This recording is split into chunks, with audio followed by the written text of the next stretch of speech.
US, let's also talk about how the US is to urge the G7 to impose high tariffs on China, India over the Russian oil purchases. Now, this is a report that has now come to light where the United States, however, on the other side, is expected to add on pressure on the G7 countries to impose higher tariffs on India and China for the continued purchase of Russian oil.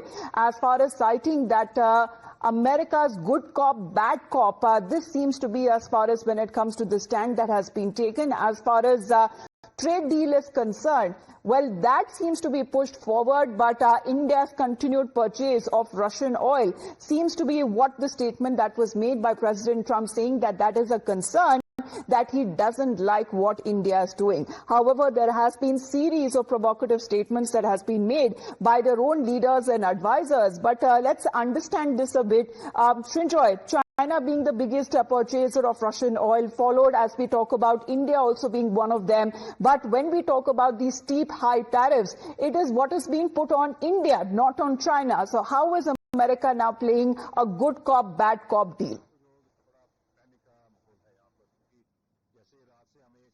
Well, first of all, China imports much more oil from Russia than India.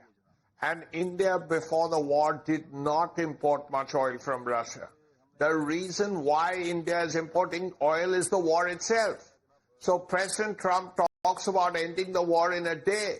Let's not forget that he said during the campaign that he will end the war in a day. Now, that should have ended on the 21st of January this year. We are already into September. So if the war ends, the price of petroleum, the price of crude oil will come down. And once the crude oil prices come down, India will not have to buy it from Russia. India's point is very simple. This is a country of 1.4 billion people. Yes. This is a country where the per capita income is about $3,000, with America at $60,000. So India has to look out for its people, which is why the oil is being bought from Russia. Yes. Now, President Trump says, I'll end the war in a day. So let him end the war in a day.